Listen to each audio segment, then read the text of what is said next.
She sliced off her lover's genitals and fed them to his dog. That alone would have made headlines. But what detectives uncovered next rewrote the horror completely. Kaylee Rivers was a 26-year-old trans woman known for being soft-spoken, polite, and intensely private.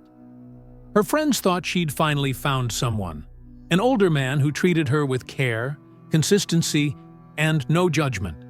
A relationship that felt real, safe, maybe even redemptive. But Kaylee wasn't his girlfriend. She was his daughter, and neither of them knew until it was far too late. After weeks of sex, trust, and intimacy, Kaylee saw a prison photo taped to her lover's fridge. The same photo she'd been shown as a child. The face of the mother who abandoned her. The man she'd fallen in love with had once gotten that woman pregnant and walked away without ever looking back. She didn't scream. She didn't confront him. She let the truth sink in. Then she mutilated him, fed his manhood to his own dog, and ended her own life 2 days later. There were no trials, no justice, no explanations, just a suicide note and the kind of silence that screams forever. Before the mutilation, before the suicide note, before the connection that shocked the city, there was just a baby, left alone in the dirt behind a liquor store in East Louisiana. No name, no blanket, just 2 years old and crying until someone finally called 911. That child was later named Kyle Mays. He would grow into the woman the world would one day know as Kaylee Rivers.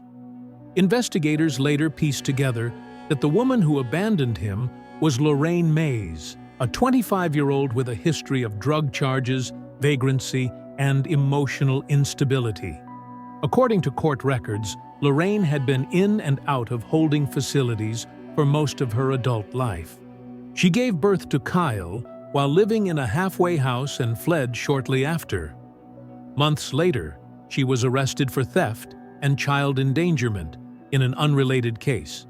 She never reclaimed her son. Her death came 4 years later in prison, killed during a fight with another inmate. She left no will, no letters, no explanation. Kyle was placed in temporary foster care and adopted within a year by Paula and Don Rivers, a working-class couple from Beaumont, Texas. The Rivers family already had one adopted child and were known for taking in high-needs placements. Kyle adjusted quickly. Quiet, curious, and emotionally distant, he showed no signs of early trauma, at least on the surface. Paula and Don weren't told much about his past, only that the mother had died, and the father was unknown. But the foster agency did provide one item, a printed photo of Lorraine's prison mugshot. Paula kept it. She eventually showed it to Kyle when he turned 9. "This is your birth mother," she reportedly told him. He nodded, but asked no questions. Over the years, that photo became his only link to where he came from. Meanwhile, Kyle struggled in silence. There were no reports of abuse or major behavioral issues in the Rivers household, but according to later interviews with a childhood friend, Kyle was off in his own world. He often isolated during school activities, kept journals that no one was allowed to see, and avoided group settings. At 15, he told Paula and Don he believed he was transgender. It caused friction, not rejection, just confusion. The Rivers tried to support him, but their small town wasn't prepared. Kyle began distancing himself again, and by the age of 20, officially started his transition. He changed his name to Kaylee, moved out, cut contact for nearly a year. Eventually, the relationship with the Rivers' parents softened. They met Kaylee again at 22. The reunion was emotional, but not perfect. Paula, in particular, tried to bridge the distance, occasionally checking in, sending small care packages, but respecting Kaylee's boundaries. Kaylee lived alone in a one-bedroom apartment, working part-time at a salon and taking online certification courses. She rarely dated. According to co-workers, she kept her personal life private and rarely spoke about her past. One colleague recalled asking her about her biological parents, and Kaylee simply replied, "They didn't raise me. There's nothing to say." But the photo remained. She had scanned it years earlier and kept it saved under the name LOR.jpg. It stayed hidden deep inside her personal files, untouched, until the day she saw that same image taped to a man's refrigerator. But Kaylee was lonely. In private, she began exploring online communities tailored to specific relationship dynamics. Among them, fetish and alternative dating platforms designed for people with unconventional preferences. Sites like FetLife and private invitation-based apps allowed her to connect with men who didn't just tolerate her identity. They fetishized it. And Kaylee leaned in. She was drawn to older men. Men who were dominant, assertive, emotionally detached. She wasn't seeking love in the traditional sense. She was seeking control, attention, and a version of validation she had never known as a child. The relationships she pursued often included strict dynamics, rules, obedience, silent agreements of power. They gave her structure. They gave her a place to fit. Most of these encounters were brief. Some were digital only. A few turned physical, but none lasted more than a few months. Then came Bryson. Bryson's message came late one night. It was short, polite, and direct. "Your presence stands out. Let's talk." At 52, Bryson Hale was far older than the men Kaylee usually engaged with. But something about his tone, the way he wrote without rushing into vulgarity or entitlement, pulled her in. What Kaylee didn't know was that Bryson was no stranger to emotional distance. A former drug addict with a criminal record for possession and assault in his 20s, he had spent years bouncing between cities, women, and court-mandated recovery programs. But by his early 40s, he had settled down quietly, sober, off the radar, and living alone in a modest one-bedroom home on the edge of Pearland, Texas. He worked part-time doing warehouse support for a local logistics firm and kept mostly to himself. His only companion was a black lab mix named Tyson, who followed him everywhere. On FetLife, Bryson went by the alias Greystone TX. His profile listed his interests as ownership, silence, and structure. He didn't post explicit content. He wasn't flashy or aggressive. He was calculated, cautious, and firm. His profile attracted fewer clicks, but more serious replies. Kaylee was one of them.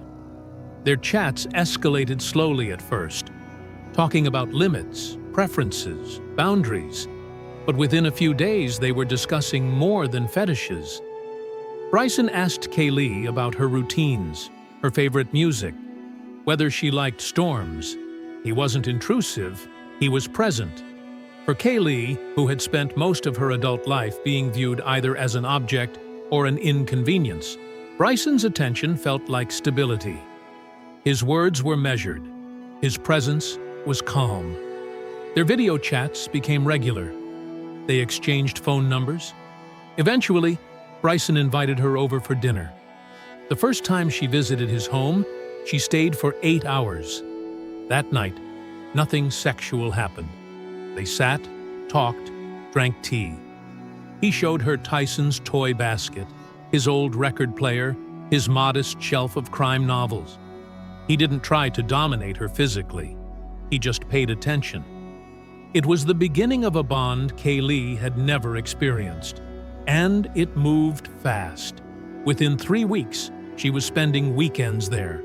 They began sleeping together, first cautiously, then with ritual. Bryson was careful, always confirming comfort, always maintaining the unspoken dynamic they had created. Kaylee never asked about his past. He never offered. He didn't mention family, children, or the life he had before sobriety. And she didn't press. To her, he was a man who made her feel seen without having to explain herself. To him, she was a blank slate, beautiful, fragile, willing, and safe. In their own unorthodox way, they both found relief. Kaylee called him B, he called her Little K. Outside their cocoon, there was no sign of dysfunction. Neighbors later described Bryson as quiet and polite. Kaylee, if noticed at all, was seen walking Tyson or picking up takeout from the corner diner. There were no red flags, no heated arguments, no signs of danger. Just two people trying to hold on to something that felt stable, until a photo exposed the kind of truth no one could survive. It was taped to the refrigerator, just above a faded grocery list and a reminder for Tyson's vet appointment, held up by a simple magnet. A mugshot. Grainy, black and white, printed on ordinary A4 paper. The kind of image someone might keep as a bitter reminder, or a relic of shame. To most, it would have meant nothing. But to Kaylee Rivers, it stopped everything. She was grabbing a bottle of water after spending the night at Bryson Hale's home. They had cooked together the night before, spent hours talking about her childhood dreams, his former addiction, and whether or not the rain would hold off for a walk with Tyson. The moment she saw the photo, her breath caught. She stared, looked again. It wasn't just any mugshot. It was her mother. It was the same face from the single photograph her adoptive parents had shown her growing up. Lorraine Mays, her biological mother. The woman who abandoned her as a toddler. The woman who died in prison. Kaylee didn't react outwardly. She turned to Bryson and asked casually, "Who's that?" According to later police interviews, Bryson's response was quiet, measured, almost detached. He said the woman in the photo was someone from his past, someone he had known when he was still using. He described her as a wild girl, fast, careless, angry at everything. He said they were never really together, but one night she told him she was pregnant. He didn't believe her. He didn't stick around, and she vanished. He found out years later that she'd been arrested and died in prison after a violent altercation. He said he'd printed the mugshot after reading a news blurb about her death. Kept it not out of love, but out of guilt. A reminder of who he used to be, of the child he never looked for. He told Kaylee, "If that baby made it, I hope they never find me." Kaylee didn't speak. She smiled faintly, nodded, and sat back down at the kitchen table. They continued with breakfast. Bryson had no idea what he had just said, but Kaylee did. She remembered the name, the age gap, the location, everything aligned. She knew her mother's first name was Lorraine. She knew she was abandoned at 2. She knew her mother died in prison during a fight. And she now knew, without question, that the man who had been sleeping beside her was the man who made her. Bryson Hale was her father, and neither of them had known until that moment. But Kaylee didn't confront him. She didn't break down. She didn't shout. She didn't tell anyone. She sat with it. According to digital data pulled after the case broke, Kaylee's internet searches spiked that same day. She pulled up arrest records, prison archives, and online ancestry logs. Every search confirmed it. Bryson Hale had once been romantically involved with Lorraine Mays. He had denied the pregnancy. He had disappeared into addiction. And now, 2 decades later, he had unknowingly fallen in love with the child he abandoned. To Bryson, the photograph was guilt. To Kaylee, it was revelation. And from that moment forward, nothing would be the same again. That night, they had dinner like normal, watched a movie, went to bed. And like so many nights before, they had sex. According to Bryson's closest friend, Curtis Dunn, Bryson mentioned nothing unusual about Kaylee's demeanor during those final days. He told Curtis that Kaylee had been quieter lately. "Still sweet, still affectionate," he said. "Maybe just tired." But Kaylee wasn't tired. She was unraveling in silence. She left Bryson's house the next morning, offered a soft kiss goodbye, and walked out with her small overnight bag. Then she vanished. For the next 3 days, Kaylee did not report to work. She ignored calls from Paula, her adoptive mother. She didn't reply to texts from co-workers. No one saw her at the salon. No one saw her walking the usual route to the bus stop. Her apartment remained locked, blinds drawn. On the 4th night after discovering the truth, Kaylee Rivers returned to Bryson Hale's home. There was no tension at the door, no hesitation in her voice. According to Curtis Dunn, Bryson had told him earlier that day, "She's coming over tonight. I think she's feeling better." It was a quiet evening. They ordered takeout, sat on the couch with a movie playing in the background, and drank from 2 separate glasses of wine. Kaylee waited patiently. She smiled. She laughed at one of Bryson's old stories about his job at the warehouse. She scratched his dog, Tyson, behind the ears like she always did. At 10:43 p.m., Bryson passed out on the couch. According to forensic toxicology reports, his blood showed traces of a fast-acting sedative, one not available over the counter, but often prescribed for sleep disorders. Investigators later speculated Kaylee may have acquired it through one of her online contacts or former clients. Once Bryson lost consciousness, Kaylee moved with intention. She retrieved a carving knife from the kitchen, medium-sized stainless steel, the kind used for roasts or thick cuts of meat. There was no struggle recorded, no signs of hesitation. She removed his pants and began the mutilation.